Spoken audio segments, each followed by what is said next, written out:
ആവർത്തന പുസ്തകം അധ്യായം 17. വല്ല ഊനമോ വിരൂപതയോ ഉള്ള കാളയെയെങ്കിലും ആടിനെ എങ്കിലും നിന്റെ ദൈവമായ യഹോവയ്ക്ക് യാഗം കഴിക്കരുത്. അത് നിന്റെ ദൈവമായ യഹോവയ്ക്ക് വെറുപ്പ് ആകുന്നു.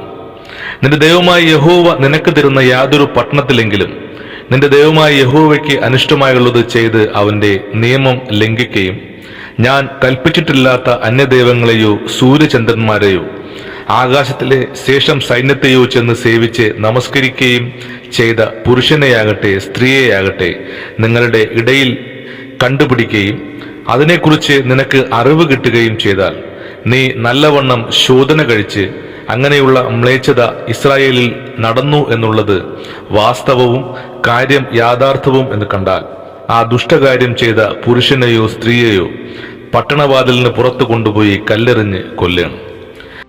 മരണയോഗ്യനായവനെ കൊല്ലുന്നത് 2-3 സാക്ഷികളുടെ വാമൊഴിമേൽ ആയിരിക്കണം. ഏകസാക്ഷിയുടെ വാമൊഴിമേൽ അവനെ കൊല്ലരുത്. അവനെ കൊല്ലേണ്ടതിന് ആദ്യം സാക്ഷികളുടെയും പിന്നെ സർവ്വജനത്തിന്റെയും കൈ അവന്റെ മേൽ ചെല്ലേണം. ഇങ്ങനെ നിങ്ങളുടെ ഇടയിൽ നിന്ന് ദോഷം നീക്കിക്കളയണം.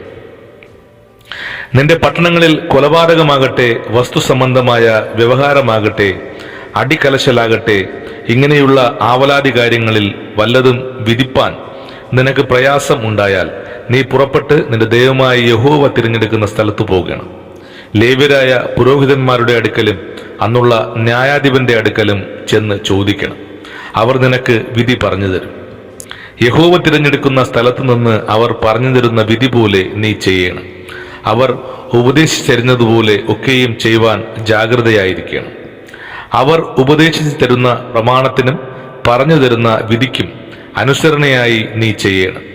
അവർ പറഞ്ഞു തരുന്ന വിധി വിട്ട് നീ ഇടത്തോട്ടോ വലത്തോട്ടോ മാറരുത്. നിന്റെ ദൈവമായ യഹോവയ്ക്ക് അവിടെ ശുശ്രൂഷ ചെയ്ത് നിൽക്കുന്ന പുരോഹിതന്റെയോ ന്യായാധിപന്റെയോ വാക്ക് കേൾക്കാതെ ആരെങ്കിലും അഹങ്കാരം കാണിച്ചാൽ അവൻ മരിക്കണം. ഇങ്ങനെ ഇസ്രായേലിൽ നിന്ന് ദോഷം നീക്കിക്കളയണം. ഇനി അഹങ്കാരം കാണിക്കാതിരിക്കേണ്ടതിന് ജനമെല്ലാം കേട്ട് ഭയപ്പെടണം.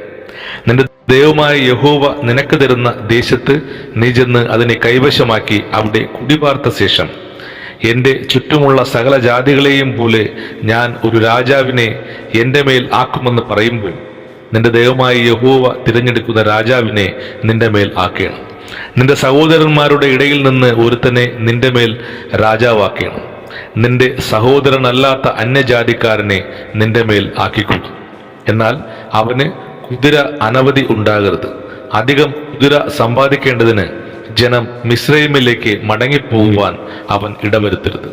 ഇനിമേൽ ആ വഴിക്ക് തിരിയരുത് എന്ന് യഹോവ നിങ്ങളോട് കൽപ്പിച്ചിട്ടുണ്ടല്ലോ. അവന്റെ ഹൃദയം മറഞ്ഞു പോകാതിരിപ്പാൻ അനേകം ഭാര്യമാരെ അവൻ എടുക്കരുത്. വെള്ളിയും പൊന്നും അധികമായി സമ്പാദിക്കുകയും അരുത്.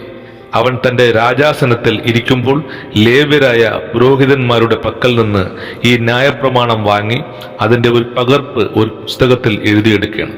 ഈ ന്യായപ്രമാണത്തിലെ സകല വചനങ്ങളും ചട്ടങ്ങളും അവൻ പ്രമാണിച്ച് നടന്നു തന്റെ ദൈവമായ യഹോവയെ ഭയപ്പെടുവാൻ പഠിക്കേണ്ടതിന് അത് അവന്റെ കൈവശം ഇരിക്കുകയും അവന്റെ ഹൃദയം സഹോദരന്മാർക്ക് മീതെ അഹങ്കരിച്ചുയരാതെയും അവൻ കൽപ്പന വിട്ട് ഇടത്തോട്ടോ വലത്തോട്ടോ തിരിയാതെയും ഇരിക്കേണ്ടതിനും അവനും അവന്റെ പുത്രന്മാരും ഇസ്രായേലിന്റെ ഇടയിൽ ദീർഘകാലം രാജ്യഭാരം ചെയ്യേണ്ടതിനുമായി അവൻ തന്റെ ആയുഷ്കാലമൊക്കെയും അത് വായിക്കുകയും വേണം. ആമേൻ.